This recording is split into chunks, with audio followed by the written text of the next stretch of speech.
And if you would like the summary of what we're talking about today, after it's processed, which might take a few days, you should be able to find this button at the bottom of the YouTube channel, and you can just hit that button and say, summarize what this crazy person says. And you don't have to watch the whole video because I would prefer you get the content than the entertainment. Okay. So, how's that? Am I doing all right? All right. Um, let's ask a couple questions. Today's topic is faithfulness. Faithfulness. Last week, our topic was step one to being a godly leader is following well. Every good leader must know what it's like to be a good follower. Because as a good leader, you want around you people that can say, yes, I can help you. I don't understand, and I don't even agree with you, but I'll help you. That makes, because there's sometimes that you can't tell people why you're doing what you need to do without indulging in gossip or hurting people's feelings. So to have people that say, pastor, brother, sister, I don't know why you're doing this, but I believe that you have the mind of the Lord, and let's move forward. So to be a good leader, you have to know what it also means to be a good follower, whether that's in your job, in your business. I'm not asking you to be a yes man, but I'm asking you, say, hey, what does it take for me to be able to push this boat down the river as hard as we can? So that was last week's be a good follower. This week, we are talking about doing the small things well, faithfulness. So step number 2 in the leadership classes, we have 6 of them, is faithfulness. All right. So question, why is faithfulness harder to maintain than enthusiasm or motivation? There's dudes that make a lot of money being motivational speakers. You've got to find the you within you. And if you can find that you, then you can be able to. I'm not a good motivational speaker. Um, but then there's enthusiasm. Man, anything can start with enthusiasm. Man, let's build a house. Let's do it. Let's go. Let's build a dollhouse. Let's build you a vegetable bin. All right. That we're pumped up. We're making a vegetable bin for your vegetables, right? So they don't get all moldy and crusty in your house and your dog doesn't lick on them on the floor. And then you eat them and you're eating dog. And then you end up getting a virus or some kind of worm. And now you're having things crawl around in your skin, all because, guys, a little bit much. But enthusiasm. You can be enthusiastic about things. But what happens is you're enthusiastic and then you quit. You're enthusiastic and then you quit. And then you're motivated and then you quit. And you're always on this motivation train rather than just having a mind of faithfulness. I'm going to do it and we're going to move on with life.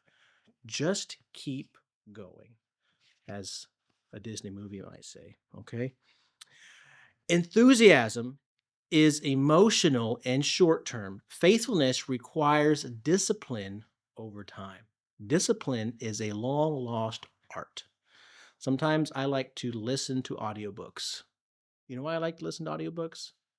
Because I'm too lazy to read. I don't have the discipline to focus my eyeballs onto one word at a time. Something I've been trying to discipline my mind to do when I read books like this is I look at the word. Like here, I just opened up this. It says spiritual gifts. When I read, I can just read Christians everywhere have undisclosed and unused spiritual gifts. The leader must help bring those gifts into service of the kingdom. And I'm just reading words, right? But it takes a discipline to actually picture the word in your mind that you can help remember yourself. So Christians, I think of a Christian everywhere. I think of lots of Christians have undiscovered, and there's like these hidden things within these little images, and I'm building these images while I read. That's going to help me remember things better.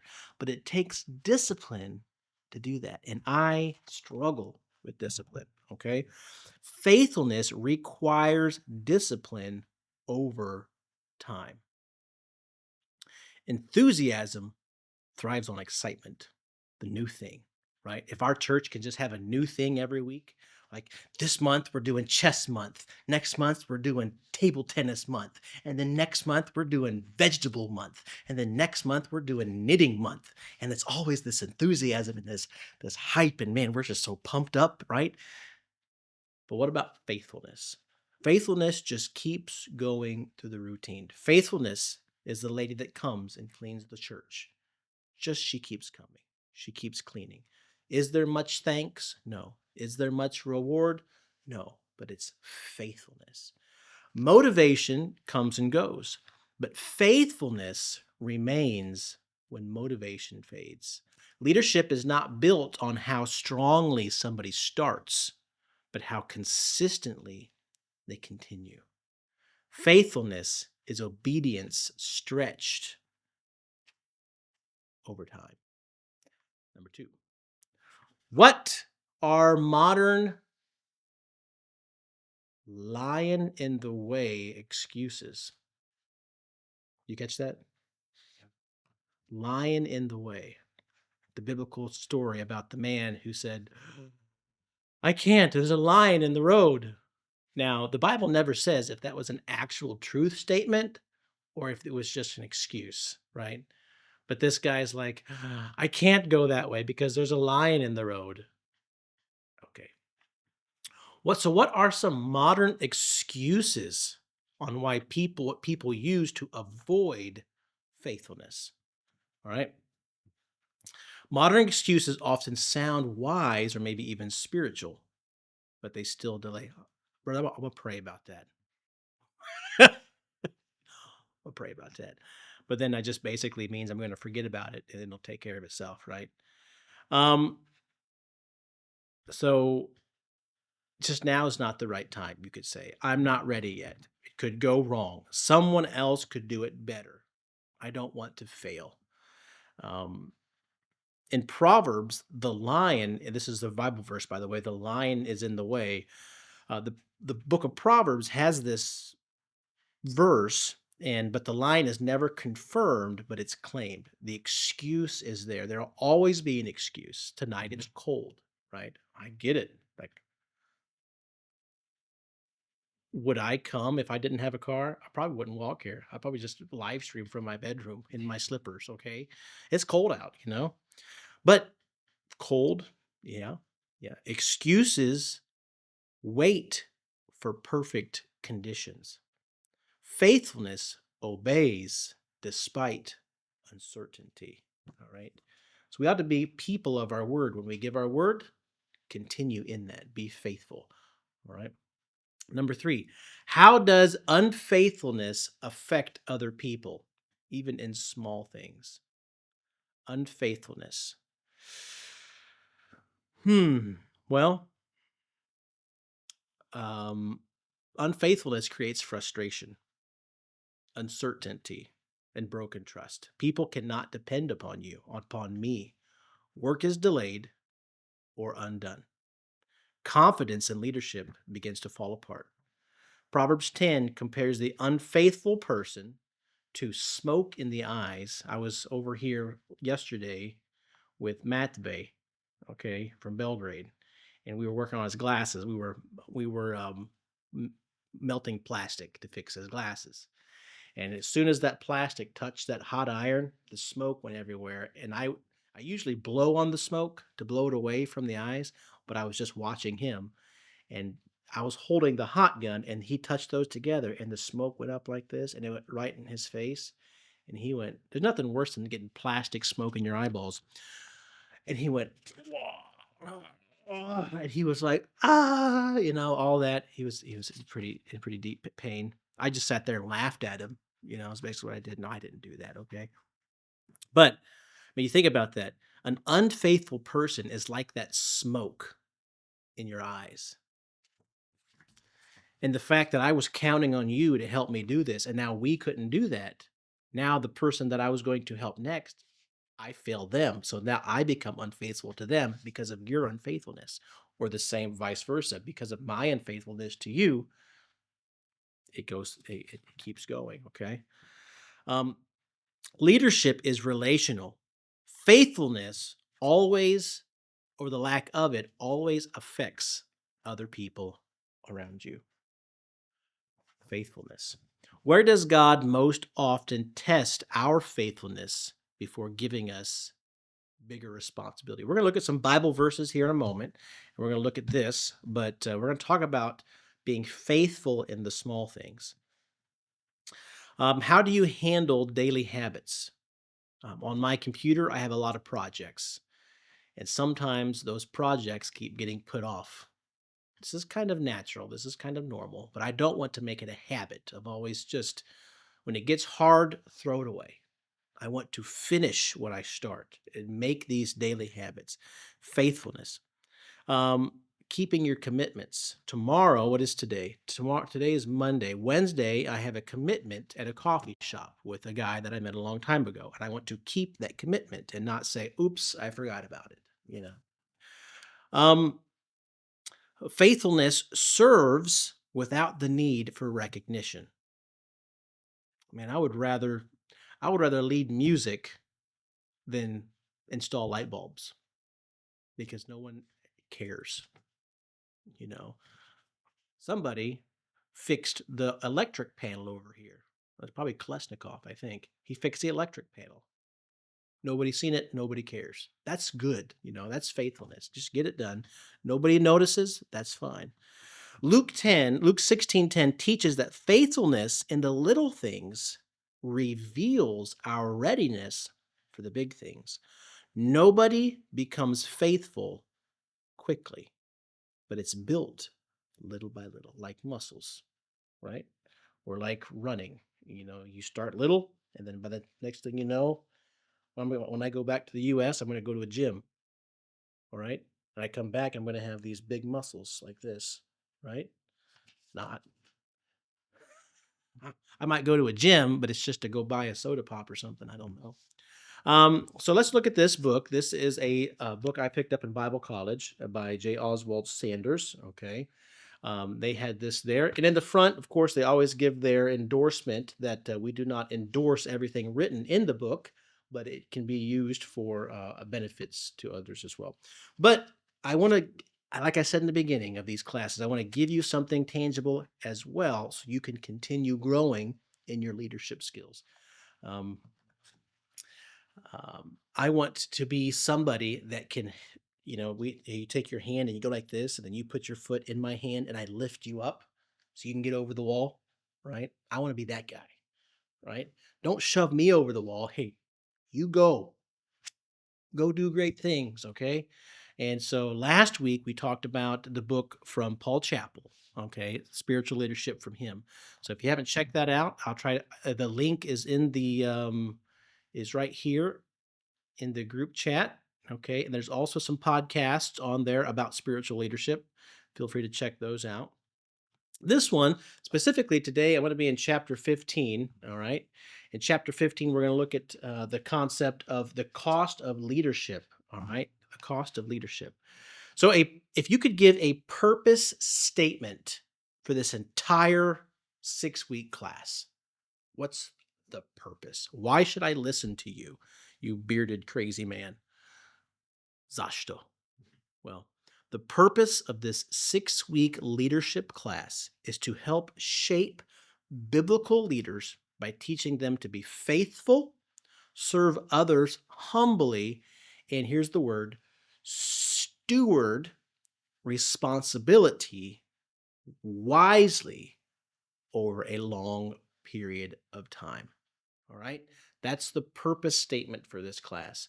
Last week, we told you that we talked about a leader is someone who understands and knows how to follow well. Faithfulness is the first visible evidence of a biblical leader, I believe.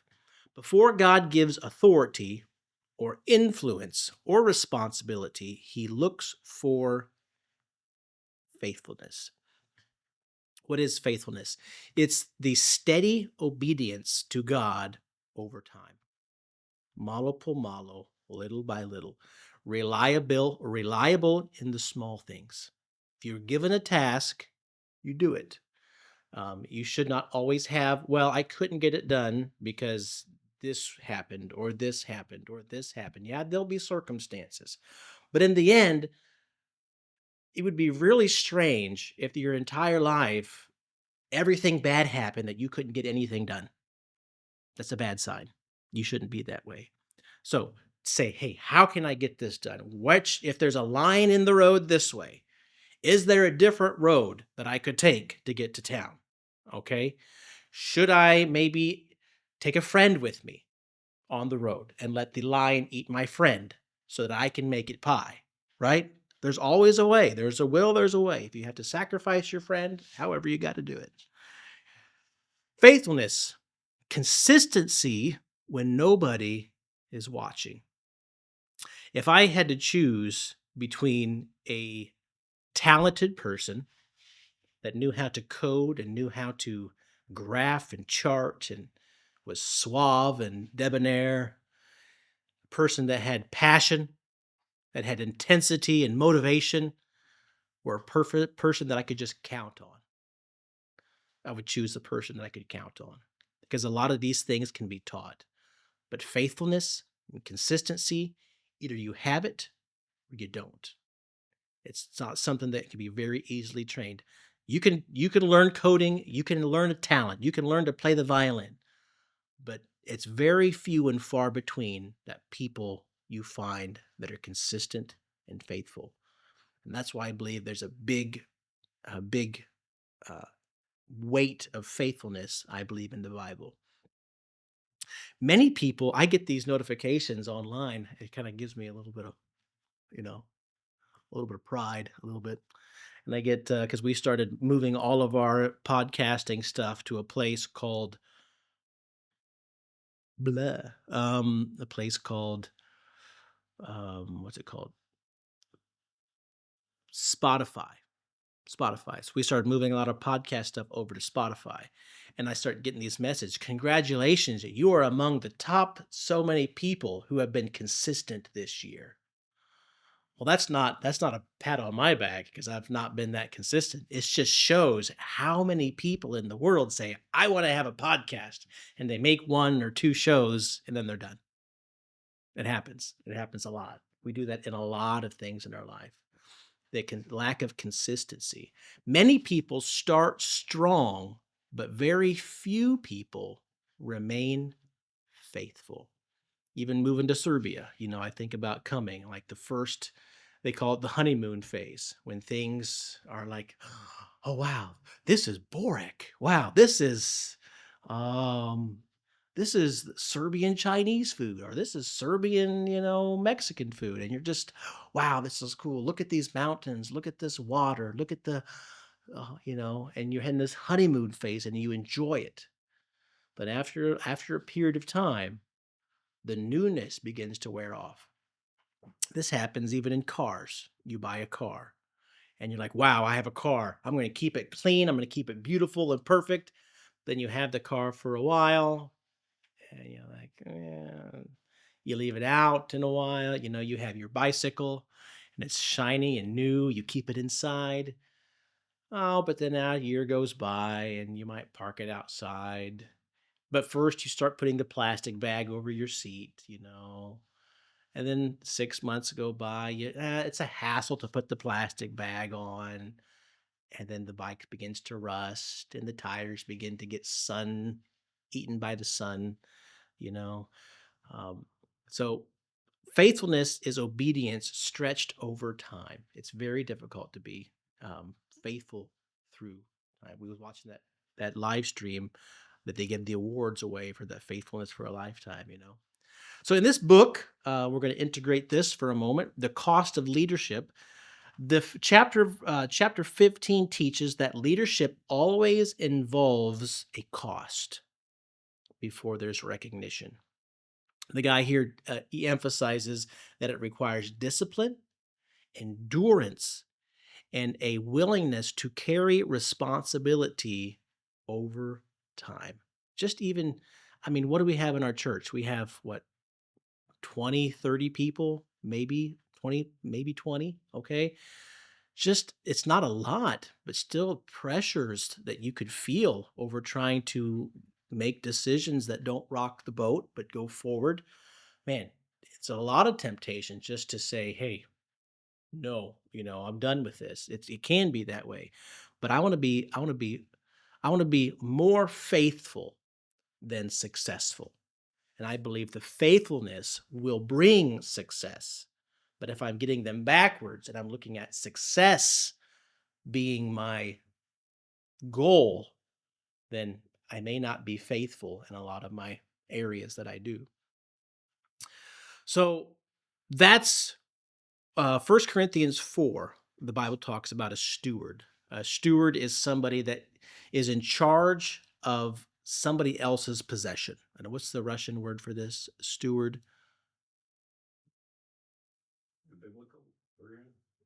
Uh,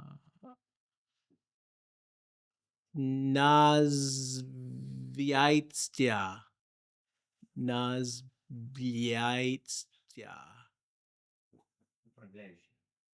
Uh-huh. Is that close? Pretty close. A steward. It's required that a man be found faithful. Faithfulness is not an option when it comes to leadership. You need to show up when no one else does. When everyone else goes home, you're locking up, you're cleaning up, you're doing these things. There needs to be faithfulness, not ownership, but faithfulness. Faithfulness comes before promotion. Matthew chapter 25 and verse 21 teaches this.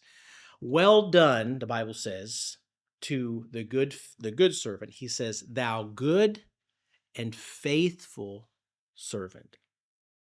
Thou hast been faithful over a few things. I will make thee ruler over many things. You think about that story, Matthew 25, verse 21. Well done, thou good and faithful servant. You've been faithful over just a little bit. Sometimes God gives us these little tests and to see how we do in our lives. Are we faithful to those? Do we quit? Do we give up? That's not important. I believe God promotes based upon proven trustworthiness. The reward of faithfulness is greater than our comfort. Here's some Bible verses we're just going to read. We talked about the smoke in Matt Vey's eyes. The Bible says in Vinegar 10, verse 23. No, Proverbs 10, verse 26. As vinegar to the teeth. Now, I've never had vinegar on my teeth. I've never done that. Maybe we'll do that later for fun, just to see what it tastes like. No. As vinegar to the teeth and as smoke to the eyes, so is the sluggard to them that send him. Sometimes my dad would always use the word hustle. Hustle. I can see this in my boys sometimes when I say, hey, could you bring me that tape measure over there? You're standing there. Can you bring that to me? And he looks at me and says, yeah, Dad. And he's playing with his toy. He goes over, he picks up the tape measure, and he plays with his toy. And he walks a little bit and stands there, right? And he walks a little bit more, stands some more, holds the tape measure.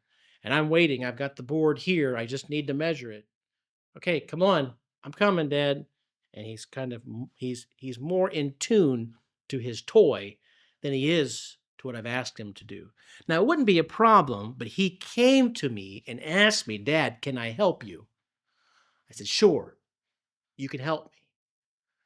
But there's this, sometimes if we're not careful, we have this sluggard type attitude.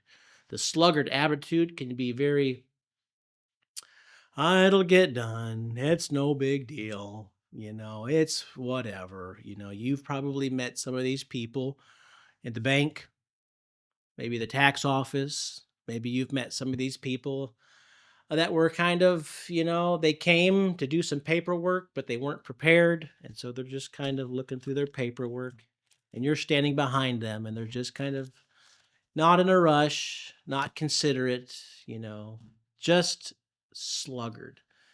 And if we're not careful, that'll be us. But that's how you make somebody else feel. Look at this. It says, as vinegar to the teeth and as smoke to the eyes, so is the sluggard to the one that sends him.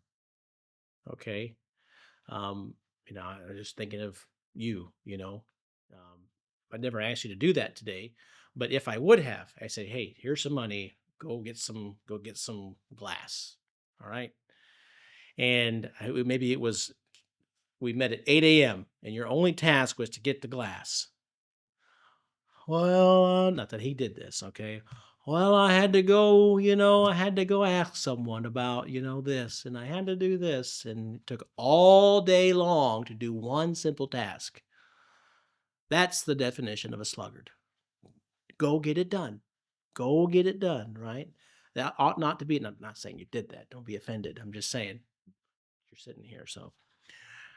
Um, so the sluggard, to him that sent him. If you're going to have people be under you, right? Do you appreciate when someone does something that is slow and monotonous, or just get it done? What's these guys? Yes, if I am enthusiastic, how can I move to the faithfulness side? Yeah. It's easy to start with enthusiasm. Faithfulness is continuing, whether you like it or not. Just keep going. I think some of these people that come to church, that's like, it's cold. Why are you here? And they just keep coming. It's like, well, you're strange for number one, but that shows faithfulness. That shows diligence. The slothful man saith, Proverbs 22:26 says, there is a lion in the way. There's a lion in the streets. The book, the Proverbs here, never confirms that there's actually a lion, but there's plenty of excuses. And I'm going to be honest with you, you guys. I have been around many missionaries, and I have seen this played out in missionaries' lives, and it was a big discouragement to me. One of the things that you need to do as a missionary is to apply for your visa when it's time to apply for your visa. Can you tell me on an average how much time you have to apply for your visa? I mean, I think we usually takes 3 months. They say you can start applying 3 months before it's time. But you have a year to get your paperwork in order, and then 3 months behind, you can go for it. So when some missionary doesn't get his paperwork in and says, well, I guess I'll have to go back to America. My paperwork didn't get done in time. It must be God's will. Well, you know what? I agree with that. It probably is not God's will that you stay on the field if you're sluggard enough not to get your paperwork done on time. Do you see what I'm saying? So there's excuses. Well, this happened, this happened, this happened. What can we do to make it happen? So excuses and people that give excuses will always wait for the perfect conditions. Faithfulness will obey despite the uncertainty. Luke 16, and then we're going to get into some self-evaluation here, okay? We should be done a little bit early tonight, okay? I'm going to try to let you guys go early because I want to be liked. Okay. Luke 16, verse 10 says, he that is faithful in that which is least is faithful also in the much. Okay. Something as simple as if we need to I'm going to probably try to have someone that can plug in these audio devices after church every Sunday.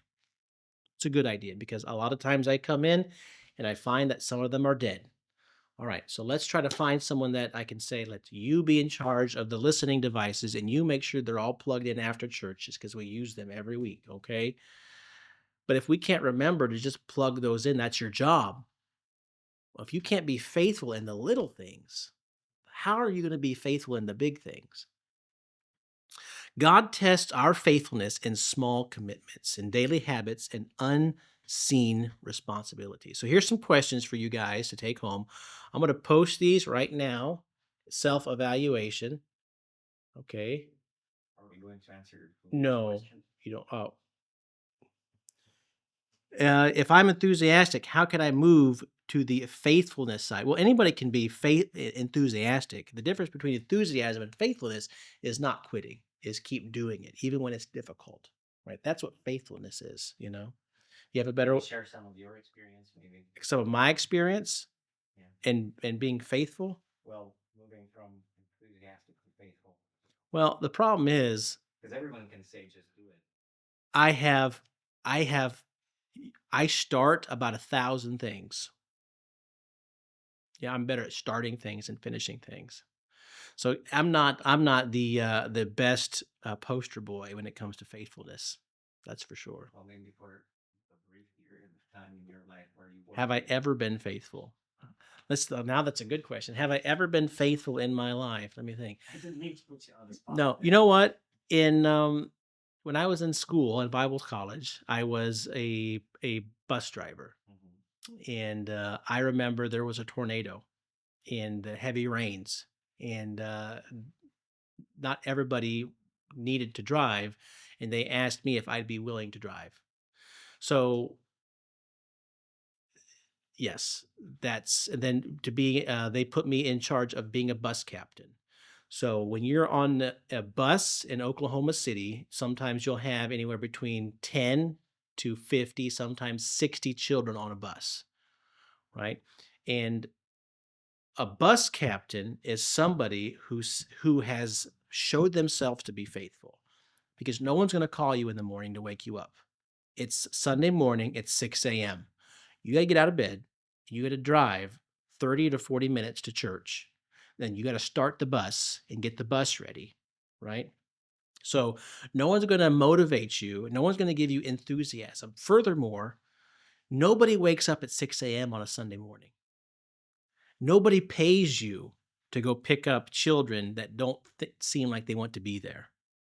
It's really a thankless job, and there's nothing much in it for you, right? So you can be motivated to do that, but really the motivation runs out in just a few weeks. Furthermore, in Oklahoma, it's very hot, and you have to be on this bus when you're sweating in your church clothes, and you've got a tie on, and you're getting sweat stains under your tie. It's miserable for most part. But because you are there every Sunday and you're going there every Sunday, those other people, they look and say, "Listen, there's a faithful man. Will you be bus captain?" So that was an example for me. Other story was, go ahead. What thoughts were running through your head as you got up in the morning to do that? Do you remember? People depending upon you. If I don't do it, no one else is going to do it. And here I am letting down my team, and I'm letting down all these kids who are probably going to be getting up here sometime soon to get ready to go to church, you know. So you meditated on that responsibility that you were given as a bus captain. Yeah, and it's in the mornings it's a battle, you know, and it's not. I could say the same thing about prison ministry. They came to me and asked, says, "Would you be willing to do this and be faithful?" And they would give us a slot to come every month to be there. And if you don't show up, so yeah, the world is looking for faithful people. There's many things to do, but there's just not a lot of people to choose from. Everybody's got enthusiasm. Everybody's got this motivation or can find motivation or has ideas, but it's more important to have that faithfulness. Just keep coming. Just keep doing it. Just keep in there. Keep praying. Keep reading your Bible. I'm going to copy these. I'm going to post these in here for you guys. All right. And these are some questions that you can self-evaluation questions. All right. Before I get onto those, here's some applications, and then we'll read these here. Why is faithfulness harder than enthusiasm? Let me think about that. Why is faithfulness harder than enthusiasm? I can watch one motivational video and be pumped up. Let's go. But it wears off. Your thoughts? Well, I think the question is confusing. Uh-huh. It's enthusiasm, by definition, is easy. Mm-hmm. So it's easier to be enthusiastic. Yeah, you're right. It's harder to maintain faithfulness because you got to do it over again. Keep going. Right. What are we gave these in the beginning, so we're going to skip through that. Faithfulness is not proven by intentions, but by consistency. I had good intentions to do it, but just not consistent. God does not ask for perfect conditions. He just asks for obedient hearts. So let's go through these evaluation checks. And then if you guys are at home, Ephraim, you can work through these with your wife. Julio, you can work through these with your wife if you want. And just look at self-evaluation. How do I see me? All right. Gleb, you can work through these with your dog if you like. Number one, when responsibility becomes repetitive or boring, I usually what? I stay consistent and I finish what I start. I struggle, but I continue. I look for a reason to stop or I put it off. Number two, circle the one that you think that you are. When nobody notices my efforts, I just keep going. I just keep continuing, right? Or B, I feel discouraged, but I continue. I'd say probably me. I'm B on a lot of these. All right. C, I lose motivation. Lose motivation. Yeah. Number three, when something feels risky or uncertain, I pray and I obey. Or I delay and I overthink. Or I try to delay. Or I try to avoid it if possible. My reliability could best be described as I'm very dependable, I'm inconsistent, or I'm unreliable. I don't know if you were here, but there was a time, I think Ephraim, you remember this last year. I think it was last year that my wife was in the US and I overslept and I never came to church. Was you here at that time? No. Yeah, it's true. I don't remember who filled in for me, what happened, but yeah, and I woke up. I think it was Ephraim. Ephraim messaged me. Yeah, he says, yeah.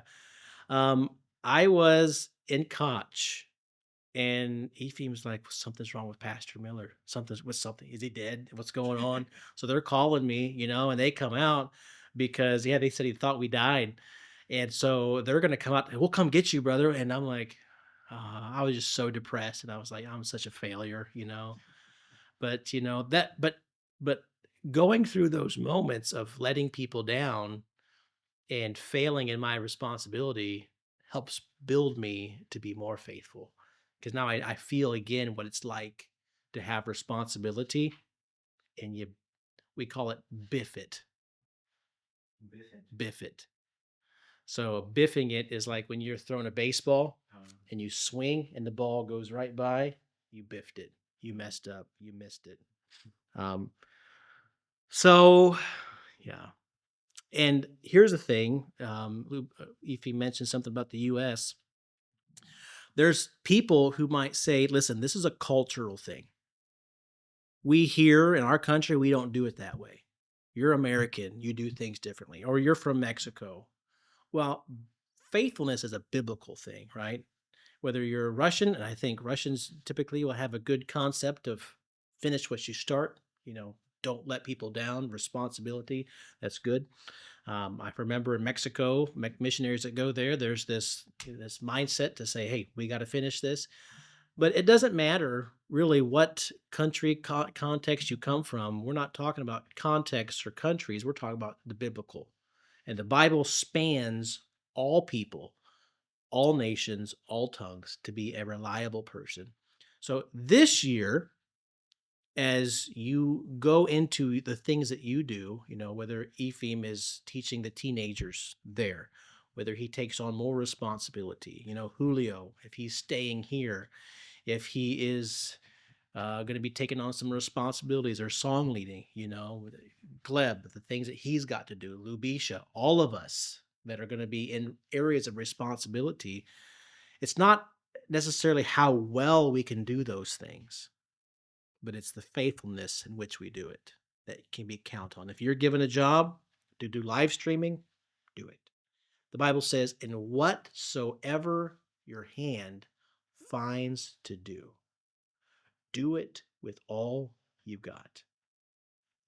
I'm in a stage of my mind right now where I'm thinking about my children and when they grow up, what they're going to be. Are my kids, are my boys going to be these nerdy coding type men? I'm just kidding. Drinking pumpkin spice lattes? Are they going to be like, smashing their hand? Avocado toast eaters. What are they going to do with their lives? They might have a vision or a passion like, Daddy, I want to do this. And I want to be a doctor or a lawyer or whatever the case is. But the fact is that they've got to start small. Whatever job that they get, do it hard. We have this thing I say with my kids. I look at them in the eyes and I say, boys, work hard. And they say, play hard. All right. Let's just do it. The sluggardness, the lack of oomph, the lack of care, it's a detriment. And so if you're going to be a good leader, we've got to know how to be a good follower. We've got to know how to be good in our faithfulness, okay? Little by little, but just stick with it. Be faithful. I'm going to the U.S., and it's a worry for me, like how things are going to go. I don't know. I know you guys, but it's not like we grew up together. How's our faithfulness? I think I pretty well know, who can we count on? Who can we rely on? But time will tell. When this process goes, who can we count on to be able to keep their tongue from biting somebody else when they get angry? Faithfulness in the positions and the things that we do. It's needful. We have a lot of things in this world that we need leadership on. Okay, well, that's it for go ahead. So suppose a person self-evaluated themselves, and there are some things, maybe with most leaders, more things. So they gain clarity. Okay, I may not be faithful in my faith. What would you say is the next logical step? If you go through this evaluation and you say, man, I'm not doing very well on this, well, I think the obvious conclusion is aim for A. Finish what you start. Get in it.